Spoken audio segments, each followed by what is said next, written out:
त्या सहकार्याने 1824 मध्ये नाना शंकरसेठ यांनी बॉम्बे नेटिव्ह एज्युकेशन सोसायटीची स्थापना केलेली होती.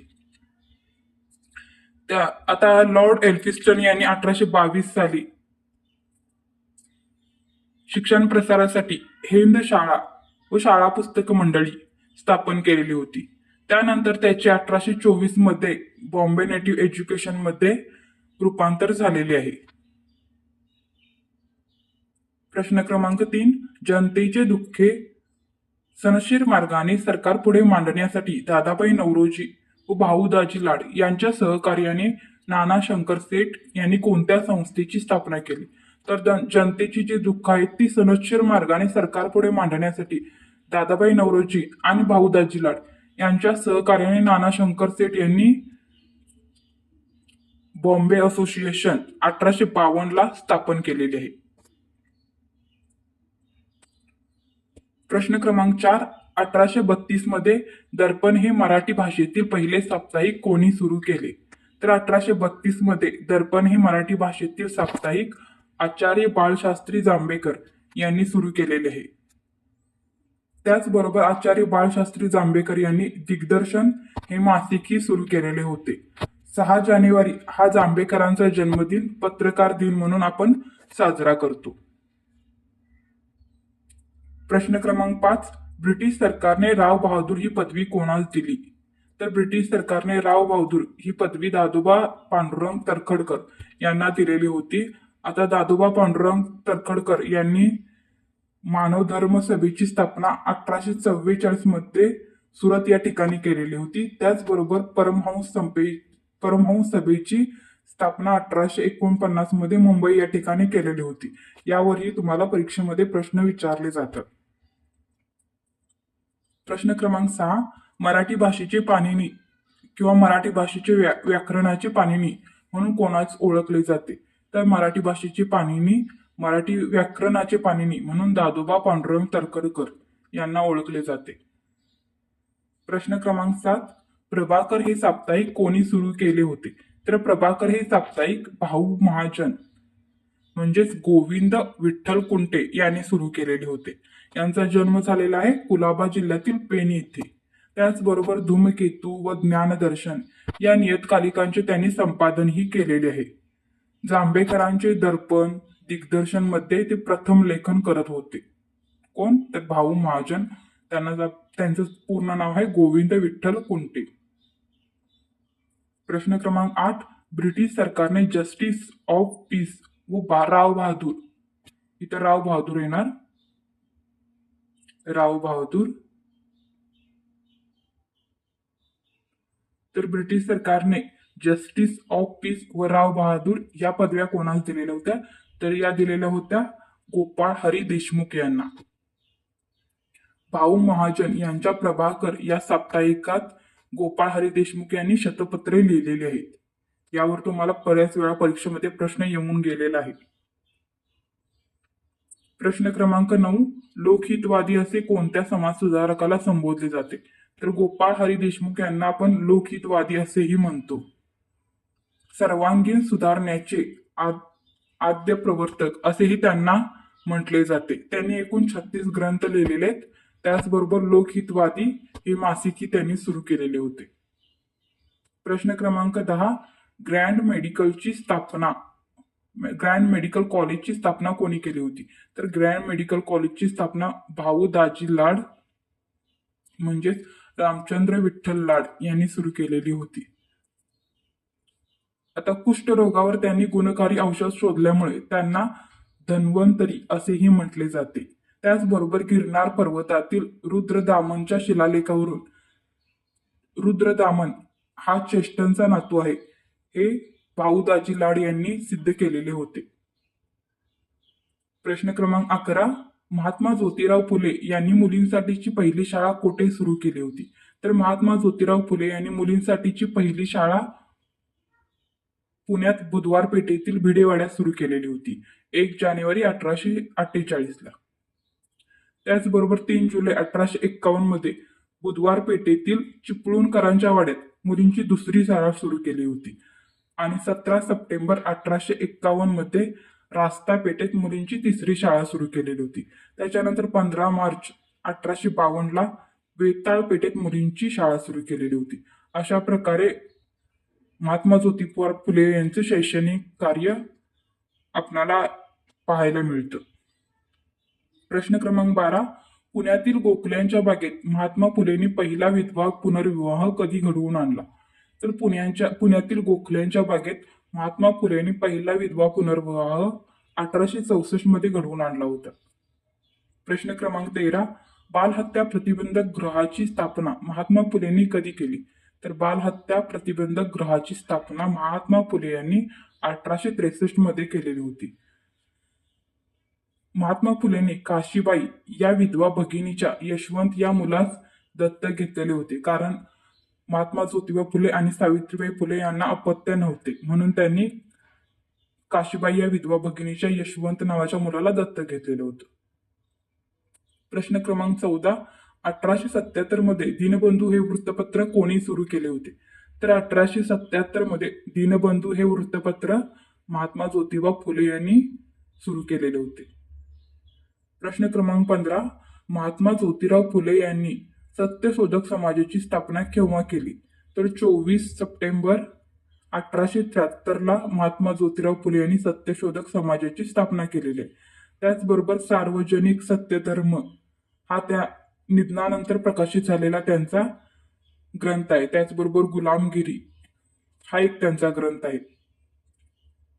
या ग्रंथामध्ये त्यांनी सत्यशोधक समाजाच्या तत्वांबद्दल विवेचन केलेले आहे.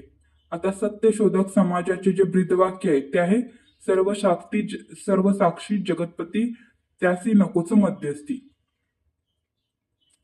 प्रश्न क्रमांक 16. महात्मा फुले यांनी 1883 साली आपल्या कोणत्या पुस्तकातून सर्वप्रथम गोरक्षणासाठी कायद्याची मागणी केली? तर महात्मा फुले यांनी 1883 साली आपल्या शेतकऱ्यांचा असूल या पुस्तकामधून गोरक्षणासाठी कायद्याची मागणी केलेली होती. आता महात्मा फुले यांचे अन्य काही साहित्य संपदा आपण पाहूया. त्यामध्ये आहे तृतीय रत्न नाटक, हे त्यांचं 1855ला आलेलं होतं. त्याच्यानंतर सार्वजनिक सत्यधर्म हा गद्य त्यांचा ग्रंथ आहे 1891 सालीचा. त्याच्यानंतर आहे छत्रपती शिवाजीराजे भोसले यांच्यावर त्यांनी पोवाडा लिहिलेला होता, तो 1869 मध्ये. या पोवाड्याद्वारे महात्मा फुलेंनी महाराजांना कुळवाडी भूषण अशी उपाधी दिलेली होती. त्याच्यानंतरचा त्यांचा पद्यात्मक असलेला ग्रंथ आहे ब्राह्मणांचे कसब, हा 1869 मध्ये त्यांनी लिहिलेला होता. त्याच्यानंतर आहे गुलामगिरी, हा गद्य म्हणजे गद्यामध्ये आहे, तो 1873 मध्ये हा त्यांनी ग्रंथ लिहिलेला होता. हा जो गुलामगिरी ग्रंथ आहे तो गुलामांना दास्यत्वातून मुक्त करणाऱ्या अमेरिकन जनतेस त्यांनी समर्पित केलेला होता. प्रश्न क्रमांक 17. 1870 साली पुणे येथे पहिली शिवजयंती कोणी साजरी केली होती? तर 1870 साली पुणे या ठिकाणी पहिली शिवजयंती ज्योतिराव महात्मा फुले यांनी सुरू केलेली होती. त्यानंतर लोकमान्य टिळकांनी 1895 पासून शिवजयंती उत्सवास राष्ट्रीय स्वरूप प्राप्त करून दिलेले आहे. प्रश्न क्रमांक 18. महात्मा ज्योतिबा फुले यांना महात्मा ही पदवी कोणी दिली होती? तर महात्मा ज्योतिबा फुले यांना महात्मा ही पदवी राव बहादूर विठ्ठलराव कृष्णाजी वंडेकर व नारायणराव लोखंडे यांनी 11 मे 1888 ला दिलेली आहे. महात्मा गांधींनी ज्योतिबांबद्दल काय म्हटलेलं आहे? तर ज्योतिबा हे खरे महात्मा होते. त्यानंतर ग्रामची हे तत्ववेत्ते आहेत, त्यांनी महात्मा ज्योतिबा फुले यांना सेंद्रिय बुद्धिमंत असे म्हटलेले आहे. पुढे आहेत बडोद्याचे सयाजीराव गायकवाड यांनी महात्मा ज्योतिबा फुले यांना हिंदुस्थानचा बुकर टी वॉशिंग्टन असे म्हटलेले. डॉक्टर धनंजय कीर यांनी फुलेंना महाराष्ट्राचे मार्टिन लुथर असे म्हटलेले आहे. त्याच्यानंतर डॉक्टर बाबासाहेब आंबेडकर यांनी हू वेअर द शूद्राज हा ग्रंथ महात्मा फुलेंना, इथं मुलींना झालेला आहे, इथं तुम्ही फुलेंना करा, महात्मा फुलेंना समर्पित केलेला आहे. पुढचा प्रश्न आहे प्रश्न क्रमांक 19. दीनबंधू वृत्तपत्राचे संपादक कोण होते? तर दीनबंधू वृत्तपत्राचे संपादक होते कृष्णराव भालेकर. त्याच्यानंतरचा 20. महात्मा फुले यांनी सुरू केलेल्या सर्व शाळांमध्ये शिक्षिका म्हणून कोणी कार्य केले होते? तर महात्मा फुले यांनी सुरू केलेल्या सर्व शाळांमध्ये शिक्षिका म्हणून कोणी कार्य केले? तर श्रीमती फातिमा शेख यांनी केलेले आहे. यांनी महात्मा फुले व सावित्रीबाई फुले यांना आपल्या घरामध्ये राहण्यासाठी जागा दिलेली होती. प्रश्न क्रमांक 21. महाराष्ट्रातील तसेच भारतातील पहिल्या स्त्री शिक्षिका व मुख्याध्यापिका म्हणून कोणास ओळखले जाते? तर महाराष्ट्रातील तसेच भारतातील पहिल्या स्त्री शिक्षिका व पहिल्या मुख्याध्यापिका म्हणून सावित्रीबाई फुले यांना ओळखले जाते. आता सावित्रीबाई फुले यांचं काही आपण हे साहित्य पाहूया. त्यामध्ये येतं बावनकशी, काव्य फुले, सुबोध रत्नाकर हे त्यांचे काही काव्य संग्रह आहेत. त्याचबरोबर महाराष्ट्रातील स्त्री मुक्ती आंदोलनाच्या त्या पहिल्या अग्रणी म्हणून त्यांचा गौरव केलेला आहे. प्रश्न क्रमांक 22. 3 जानेवारी हा दिवस स्त्रीमुक्ती दिन म्हणून कोणाच्या जन्मदिनी साजरा केला जातो? तर सावित्रीबाई फुले यांच्या जन्मदिनी 3 जानेवारी हा दिवस स्त्रीमुक्ती दिन म्हणून साजरा केला जातो. प्रश्न क्रमांक 23. इसवी सन 1866 मध्ये पुनर्विवाह उद्योजक मंडळाची स्थापना करून विधवांच्या समस्यांना वाचा कोणी फोडली? तर इसवी सन 1866 मध्ये पुनर्विवाह उत्तेजक मंडळाची स्थापना करून विधवांच्या समस्यांना वाचा फोडण्याचे कार्य विष्णुशास्त्री पंडित यांनी केलेले आहे. प्रश्न क्रमांक 24. 1870 मध्ये पुणे येथे सार्वजनिक सभेची स्थापना कोणी केली?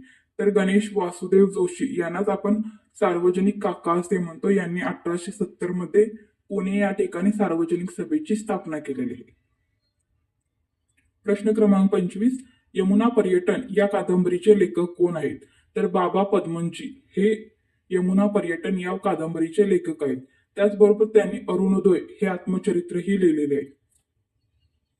प्रश्न क्रमांक 26. मुंबई विद्यापीठाचे पहिले भारतीय फेलो कोण होते? तर मुंबई विद्यापीठाचे पहिले भारतीय फेलो आहेत न्यायमूर्ती महादेव गोविंद रानडे. प्रश्न क्रमांक 27. लोकमान्य टिळकांनी सुरू केलेल्या केसरी वृत्तपत्राचे पहिले संपादक म्हणून कोणी काम पाहिले आहे? तर लोकमान्य टिळकांनी सुरू केलेल्या केसरी वृत्तपत्राचे पहिले संपादक म्हणून गोपाळ गणेश आगरकर यांनी काम पाहिलेले होते. प्रश्न क्रमांक 28. गोपाळ गणेश आगरकरांनी सुधारक हे साप्ताहिक कोणत्या 2 भाषात सुरू केले? तर मराठी आणि इंग्रजी या 2 भाषांमध्ये गोपाळ गणेश आगरकर यांनी सुधारक हे साप्ताहिक सुरू केलेले होते. आणि जे सुधारक साप्ताहिक आहे त्याचे मराठी आवृत्तीचे संपादक होते गोपाळ गणेश आगरकर, तर इंग्रजी आवृत्तीचे संपादक होते गोपाळ कृष्ण गोखले. प्रश्न क्रमांक 29. शारदा सदन या संस्थेची स्थापना कोणी केली? तर शारदा सदन या संस्थेची स्थापना पंडिता रमाबाई यांनी केलेली आहे. आता पंडिता रमाबाईंचं आणखीन काही कार्य पाहूया आपण. तर त्यांनी शारदा सदनची स्थापना मुंबई या ठिकाणी 1 मे 1889 मध्ये केलेली होती. त्याच्यानंतर आर्य महिला समाज पुणे याची स्थापना 1 मे 1882 साली केलेली होती. त्याच्यानंतर मुक्ती सदन केडगाव या ठिकाणी 1896 मध्ये. त्याच्यानंतर रमाबाई असोसिएशन 1887 अमेरिकेतील बोस्टन शहरामध्ये. प्रश्न क्रमांक 30. विधवा विवाहोत्तेजक मंडळाची स्थापना कोणी केली होती? तर महर्षी धोंडो केशव कर्वे यांनी विधवा विवाहोत्तेजक मंडळाची स्थापना केलेली होती. आता या विधवा विवाहोत्तेजक मंडळ पुणे या ठिकाणी 1893 मध्ये स्थापन केलेले होते. त्याचबरोबर त्यांनी अनाथ बालिकाश्रम 1 जानेवारी 1899 ला सुरू केलेले होते. त्याच्यानंतर महिला विद्यालय 1907 मध्ये हिंगणे या ठिकाणी आणि निष्काम कर्ममठ 1910 साली. अशा प्रकारे त्यांचे सामाजिक कार्य आहे. त्याचबरोबर त्यांनी जे महिला विद्यापीठ सुरू केलेलं होतं 3 जून 1916 या विद्यापीठात सर विठ्ठलदास ठाकरजी या व्यक्तीने आपल्या मातोश्रीच्या स्मरणात 15 लाख रुपये देणगी दिलेली होती. त्यामुळे त्यानंतर 1949 पासून हे विद्यापीठ श्रीमती नाथीबाई दामोदर ठाकरसी SNDT महिला विद्यापीठ म्हणून ओळखले जाते. प्रश्न क्रमांक 31. भारतातील पहिल्या महिला विद्यापीठाची स्थापना कोणी केली? तर भारतातील पहिल्या महिला विद्यापीठाची स्थापना महर्षी धोंडो केशव कर्वे यांनी केलेली आहे. प्रश्न क्रमांक 32. कोल्हापूर संस्थानात गोवध बंदी कायदा कोणी केला? तर कोल्हापूर संस्थानात गोवध बंदी कायदा राजर्षी छत्रपती शाहू महाराजांनी केलेला आहे. हा त्यांनी 1901 मध्ये कायदा केलेला होता. त्याचबरोबर 1899 ते 1901 या काळात राजांच्या जीवनाला कलाटणी देणारे वेदोक्त प्रकरण घडलेले आहे. त्याचबरोबर राजश्री छत्रपती शाहू महाराजांनी गंगाराम यमाजी कांबळे यास 1916 मध्ये चहाचे दुकान उघडून दिलेले होते. भोगावती नदीवर धरण बांधून त्यांनी राधानगरी गावही वसवलेले आहे. शाहू महाराजांनी 1912 मध्ये त्यांनी खासबाग कुस्ती आखाड्याची स्थापना केलेली आहे. त्याचबरोबर 13व्या अखिल भारतीय कुर्मी क्षत्रिय परिषदेत कानपूरच्या जनतेने त्यांना राजर्षी ही पदवी दिलेली आहे. प्रश्न क्रमांक 33. डॉक्टर बाबासाहेब आंबेडकरांनी डिप्रेस्ड क्लासेस एज्युकेशन सोसायटीची स्थापना केव्हा केली? तर डॉक्टर बाबासाहेब आंबेडकरांनी डिप्रेस्ड क्लासेस एज्युकेशन सोसायटीची स्थापना 14 जून 1928 साली केलेली आहे. त्याचबरोबर पीपल एज्युकेशन सोसायटीची स्थापना 8 जुलै 1945 ला केलेली आहे. प्रश्न क्रमांक 34. लंडन येथील तिन्ही गोलमेज परिषदांना अस्पृश्य बांधवांचे प्रतिनिधी म्हणून कोण उपस्थित होते? तर लंडन येथे झालेल्या 3 गोलमेज परिषदांना अस्पृश्यांचे प्रतिनिधी म्हणून डॉक्टर बाबासाहेब आंबेडकर उपस्थित होते. प्रश्न क्रमांक 35. डॉक्टर बाबासाहेब आंबेडकरांची 29 ऑगस्ट 1947 रोजी संविधान सभेच्या कोणत्या समितीचे अध्यक्ष म्हणून निवड करण्यात आली होती? तर मसुदा समितीचे अध्यक्ष म्हणून 29 ऑगस्ट 1947 रोजी संविधान सभेच्या मसुदा समितीचे अध्यक्ष म्हणून बाबासाहेब आंबेडकरांची निवड करण्यात आली होती. प्रश्न क्रमांक 36. डॉक्टर बाबासाहेब आंबेडकरांनी हिंदू कोड बिल केव्हा तयार केले? 11 एप्रिल 1947 ला Hindu code bill doctor Babasaheb आंबेडकरांनी तयार केलेले होते. प्रश्न क्रमांक 37. महाराष्ट्र सरकारने 14 एप्रिल हा दिवस भारतरत्न डॉक्टर बाबासाहेब आंबेडकर ज्ञानदिनी म्हणून साजरा करण्याचा निर्णय केव्हा घेतला? तर आपण जो 14 एप्रिलला भारतरत्न डॉक्टर बाबासाहेब आंबेडकर ज्ञान दिन साजरा करतो, तर हा सुरू करण्याचा निर्णय भारत सरकारने 14 एप्रिल 2017 पासून केलेला आहे, त्यांच्या 126व्या जयंतीपासून. प्रश्न क्रमांक 38. 30 एप्रिल हा दिवस ग्राम जयंती म्हणून कोणाच्या जन्मदिनी साजरा केला जातो?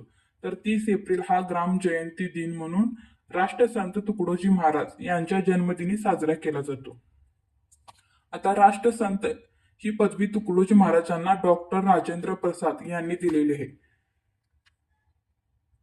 आता तुकडोजी महाराजांचे काही ग्रंथ प्रमुख पाहूया.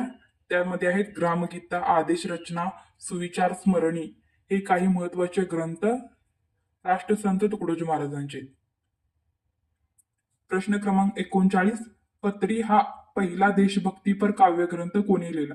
तर पत्री हा पहिला देशभक्तीपर काव्यग्रंथ साने गुरुजी, त्यांनाच पांडुरंग सदाशिव साने हे त्यांचं पूर्ण नाव आहे, त्यांनी लिहिलेलं आहे.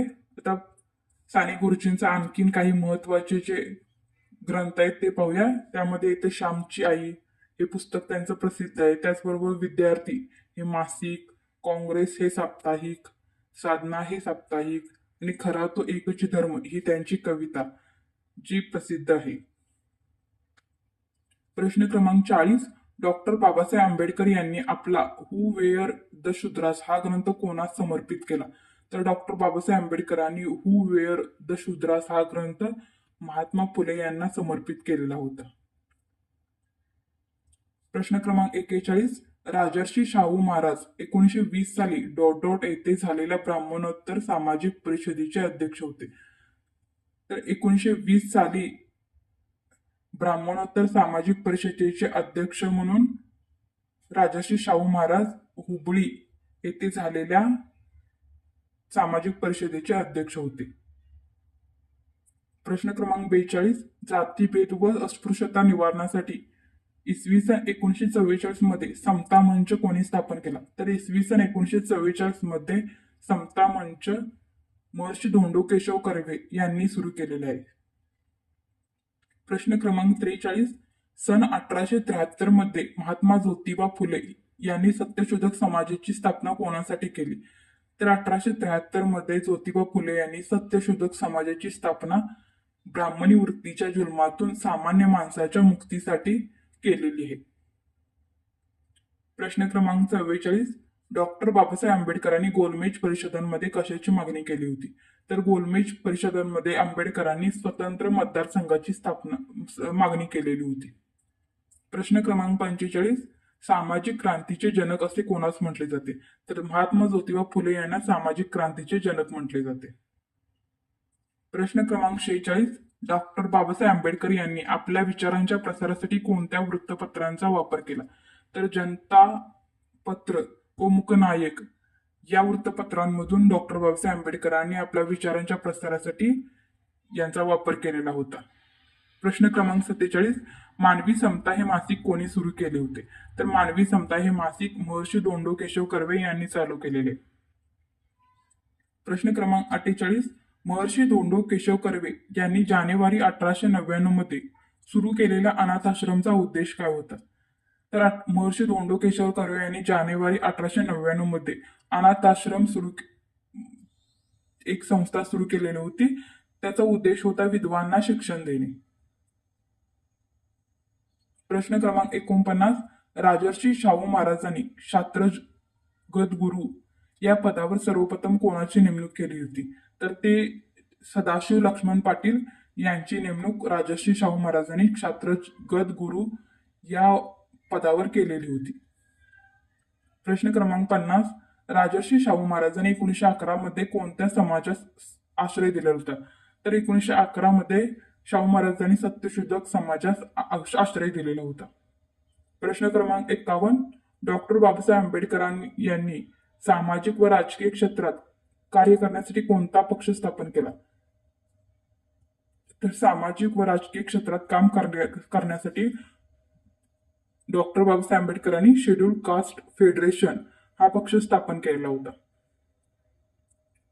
प्रश्न क्रमांक 51, महात्मा फुले यांनी 1855 साली लिहिलेल्या तृतीय रत्न या नाटकाची मध्यवर्ती कल्पना कशावर आधारते? तर महात्मा फुले यांनी 1855 साली तृतीय रत्न हे नाटक लिहिले होते आणि याची मध्यवर्ती कल्पना ब्राह्मणी मूर्तीपूजेवर आधारित होती. प्रश्न क्रमांक 52, मुंबई कामगार संघाची स्थापना कोणी केली? तर नारायण लोखंडे यांनी मुंबई कामगार संघाची स्थापना केलेली आहे.